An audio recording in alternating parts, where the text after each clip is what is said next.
Personality bisa cocok, kan kita sering lihat, oh kita serahkan kepada Pak Anies gitu sebagai kandidat capres supaya nyaman nanti kerjanya sebagai wakil presiden Ya, kan juga orang kedua di situ kalau terpilih kan. ya. Begitu juga dengan calon-calon yang lain. Tapi ketika yang sering Nah, kita ulas tentang angka dan sebagainya, berarti pragmatis dong. Artinya apakah di, tiga variabel itu tidak disitulah too good to be true? letak letak kerumitannya di situ, Mas Indra. Kita mau cari yang paling ideal. Ketika mereka punya komposisi saling melengkapi, yang Ya, ideal. Tapi mereka juga berhitung, partai-partai kan harus menang. Nah, karena itu dicarilah titik tengahnya. Bagaimana si cawapres ini bisa melengkapi di bangunan koalisi, tapi dia juga punya kontribusi. Mungkin tidak paling kita harus cari ya dari beberapa variabel itu diterima oleh koalisi. Kemudian kedua, paling tidak dia bisa memberikan kontribusi tidak nomor satu, tapi bisa di beberapa aspek dia bisa membantu. Dan ketiga, nanti tidak menimbulkan bisa membantulah ya, ya. kira-kira dalam pemenangan, di dalam pemerintahan governability. Poin saya, untuk apa bicara sebagus apapun formulanya, kalau ternyata tidak terpilih. Ya, Bagaimana mau oke. terpilih kalau kemudian tidak dicalonkan, tidak ada kesepakatan. Jadi ada dua hal. Selain tadi menjadi titik tengah yang harus didamaikan, titik keseimbangannya. Yang kedua, Mas Indra, ada dua tingkat kerumitan tertinggi itu di penentuan cawapres. Betul, Meskipun betul. sebagian partai kan mengatakan ini bagian dari strategi. Betul, Ya, bisa jadi strategi menunggu membidik lawan. Siapa yang dikeluarkan lawan, kita akan mengeluarkan ini. Itu betul juga. Tapi saya melihat dari saat ini, baik Pak Prabowo, Pak Anies, termasuk Pak Ganjar, itu bukan sekedar strategi, tapi memang secara natural rumit menentukannya. Apa yang memaksakan mereka segera harus memiliki cawapres segera pasangan? Ya waktulah nanti akan memaksa, karena sebentar lagi akan ditutup oleh KPU. Dan itulah menyebabkan beberapa penentuan cawapres akhirnya iya, iya. sangat ditentukan waktunya di ujung ya, last minute. Nah Iya, ini yang saya kira betul. penting. Satu lagi buat Mas Anies ya yang kita bahas hari ini yang ditunggu memang dari kejutan Mas Anies itu siapa cawapresnya, tidak hanya Anies Iya. tapi semuanya. Anies sudah melakukan 3 faktor yang bisa mendongkrak elektabilitas beliau. Satu, sekarang kita lihat strategi mengusung perubahan lebih jelas, lebih terang, posisinya, isunya itu satu sedang dieksperimentasikan. Yang kedua, kalau Anies ternyata sudah ada cawapres, itu akan menjadi efek juga, momentum. Dan ketiga, betul-betul 3 partai itu mendeklarasikan secara resmi pasangan capres cawapres. Jadi 3 ini ada eksperimentasi yang akan diuji Iya, naik iya. potensi. Bacaan saya ada potensi kenaikan dari Anies Baswedan. Begitu juga dengan capres yang lainnya, Mas Ya. Indra. Ya, memang jelang Pilpres 2024 bursa capres sudah semakin memanas. Calon wakil presiden menjadi kunci mendongkrak elektabilitas untuk lolos pada pemenangan Pilpres 2024. Namun hingga kini dari ketiga calon yang akan berkontestasi belum ada yang menentukan siapakah cawapres yang akan dipilih, paling tidak belum disampaikan kepada publik. Nampaknya para capres dan parpol koalisi masih saling intip siapa figur cawapres yang akan dipinang. Lalu apa sebenarnya yang ditunggu dalam penentuan cawapres dan kriteria apa yang diinginkan? Kita akan membahasnya kali ini dengan 3 narasumber. Ada Direktur Eksekutif Poltreking Indonesia, Hanta Yuda, lalu Wakil Ketua Umum PKB Jazilul Fawait, dan juga dari PKS ada Mas Pipin Sofyan ya, juru bicara DPP PKS. Assalamualaikum, selamat malam. Assalamualaikum, selamat malam. Assalamualaikum, selamat malam. Assalamualaikum, selamat malam. Assalamualaikum, selamat malam. Baik. Baik, kita perbaiki dulu audionya, bergema berulang-ulang. Saya langsung saja ke analis dari Mas Hanta. Saya penasaran analisis dari Mas Hanta terlebih dahulu. Karena kalau kita lihat dinamikanya kan sekarang ini, kita senang kalau dari PKS ada yang menyebut ya, Pak Sekjen kalau tidak salah, yang menyebut bahwa kita senang kalau dari Pak Ganjar atau Pak Prabowo mengumumkan cawapresnya terlebih dahulu. Sementara kita lihat juga kalau dinamika di PKB kita lihat kalau tidak salah hari Senin ya, Ketua Umum PKB Caimin datang ke istana malah ini kalau tidak salah minta pendapat atau arahan dari Presiden Jokowi. Tapi itu satu hal. Saya ingin lihat analisis Mas Hanta terlebih dahulu. Apakah memang lagi-lagi kalau soal cawapres ini Mas Hanta dari tahun ke tahun setiap kita lihat kontestasi pemilu gitu ya, atau pilpres terutama, memang saling kunci di soal calon wakil ini menjadi penting dan akan berulang di tahun 2024 ini Mas Hanta. Ya, Mas Indra, terutama di Pilpres di mana tanpa incumbent, yaitu 2024, 2014, dan 2024 tepatnya. Karena Ya. tidak ada incumbent, biasanya tidak ada capres yang memiliki angka psikologis yang melampaui 60%, seperti Pak SBY Ya. periode kedua atau Jokowi periode kedua. Itu satu. Yang kedua, sekarang ini ada 3 capres yang potensial kuat, yaitu Anies Baswedan, Ganjar Pranowo, dan Prabowo Subianto. Ketiga-tiganya memiliki potensi peluang menang yang relatif sama. Jadi cukup kompetitif, jaraknya tidak begitu jauh. Nah, karena dua variabel ini, maka posisi cawapres menjadi variabel yang penting dan menentukan. Keliru dalam menentukan cawapres bisa menggerus suara si capres, bisa menjadi bagian di kekalahan, atau bahkan bisa membuyarkan koalisi, tapi tepat mencari cawapres maka juga menjadi kontributif secara elektoral, menjadi salah satu faktor yang akan mendorong peluang kemenangan bagi sang capres. Jadi dua variabel itu Mas Indra. Beda dengan misalnya periode kedua di mana ada incumbent, misalnya Pak SBY di 2009 itu elektabilitasnya kan lebih dari 60%, sehingga siapapun cawapresnya bukan variabel yang menentukan. Nah, kita kembali ke 2024 berarti posisi cawapres menjadi sangat penting dalam posisi ini, terutama di dua fase, yaitu fase kandidasi dan kedua adalah eleksi atau election.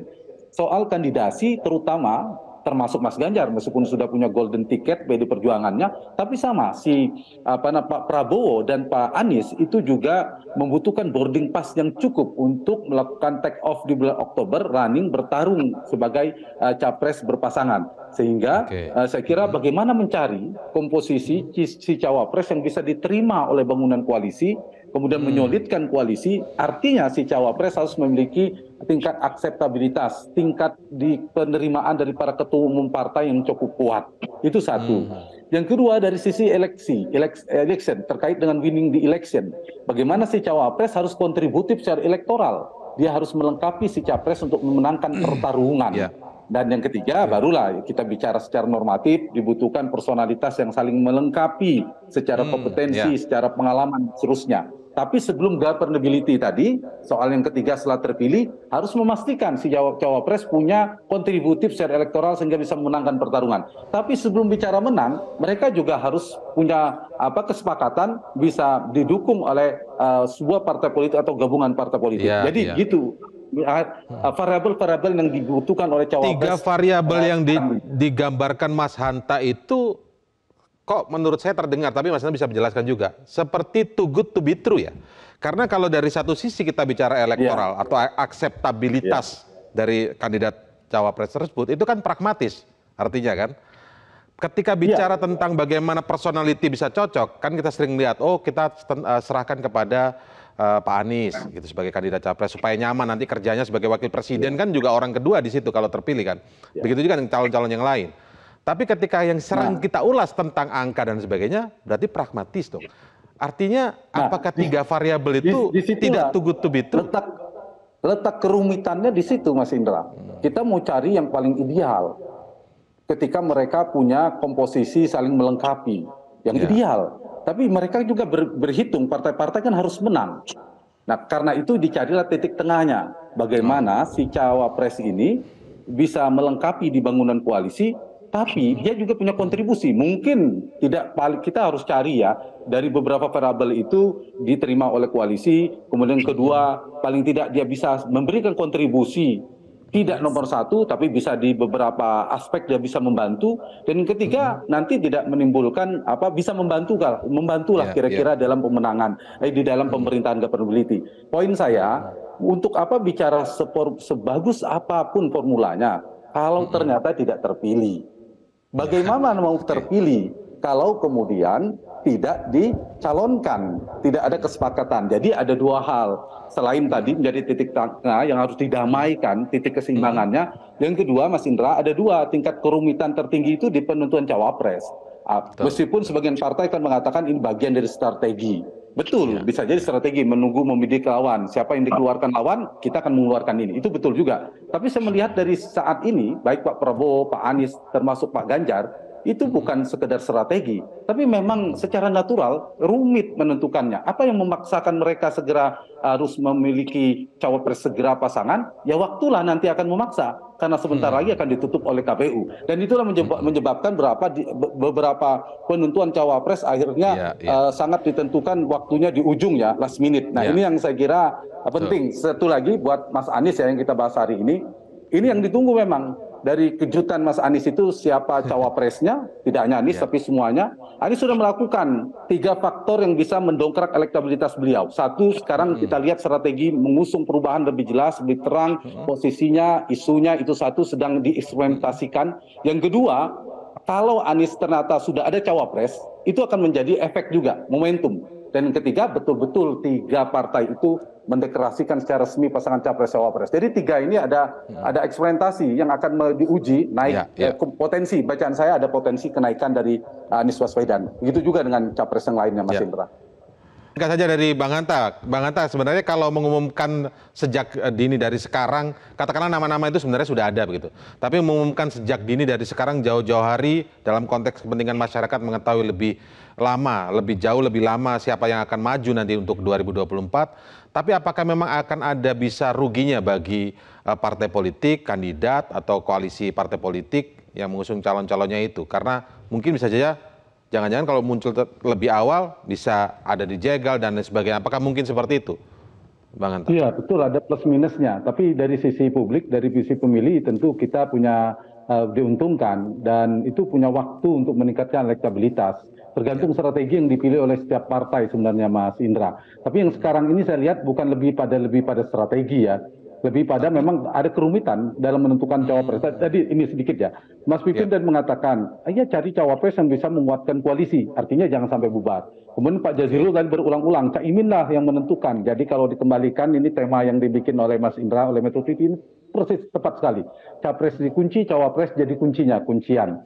Nah, kalau kita lihat 2 saja. Pak Prabowo ini kan capresnya dikunci nih untuk diumumkan cepat seperti Mas Indra nggak bisa karena kuncinya dipegang oleh Gus Muhaimin, PKB dan Golkar juga belakangan. Jadi kalau tidak ada kesepakatan tidak bisa diumumkan. Begitu juga Anies juga tadi selain PKS, AHY yang pegang. Bahkan saya lihat ada statement dari politisi Demokrat kalau tidak diumumkan segera pasangan Anies dan wakilnya Juni, kami akan memikirkan opsi lain.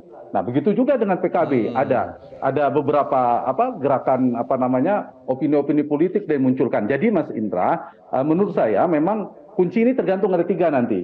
Apakah kuncinya terbuka sendiri? Artinya terbuka sendiri artinya deadline lah, waktulah yang memaksa sehingga semuanya terbuka. Yang kedua bisa jadi kuncinya ini terpaksa terbuka, ada yang berani mendobrak nih duluan karena apa, atau yang ketiga harus dibuka. Cuma kalau harus dibuka, mesti dibuka ini biasanya butuh biaya. Tapi apapun semuanya kuncian kan dipegang. Apakah dia yang akan jadi cawapres seperti Gus Muhaimin, atau nanti Gus Muhaimin akan ini semakin tanda petik ya, semakin tinggi nih harga tiket boarding passnya Pak Jazilul ini. Ada 2 pilihan, sama ganjarnya antara Nazarudin Umar kah atau ada faktor elektoral, misalnya ada Sandi dan seterusnya. Mas Anies antara Kofifa katanya bisa melengkapi, tapi belum tentu diterima oleh partai, atau AHY sebenarnya ya udah boarding passnya udah cukup. Begitu juga Pak Prabowo, kalau udah cukup tinggal umumkan bersama dengan Pak Muhaimin. Atau ada faktor lain, misalnya belakangan kita lihat pertemuan terakhir dengan Pak Erick Thohir, faktor elektoral misalnya. Jadi ini Muhaimin dengan Erick Thohir atau nama lainnya, yang satu antara Kofifa dan AHY kalau kita mau kerucutkan, yang satu lagi belakangan ada nama Nazarudin Umar seterusnya. Jadi itulah kira-kira opsi-opsinya Mas Indra. Apakah Mas Indra tadi mengatakan mana yang harus diambil? Ya saya melihat ada 3 faktor tadi. Kalau mau dibuka lebih cepat, ada biaya politiknya Pak Jazilul ya, kira-kira gitu. Tapi saya nggak tahu seperti apa kondisinya. Yang penting semua sedang meninggikan posisi tawarnya, meninggikan harga tiketnya, atau memang syukur-syukur jadi cawapres. Kalau enggak, tiket saya harganya tinggi, tanda petik ya. Begitu.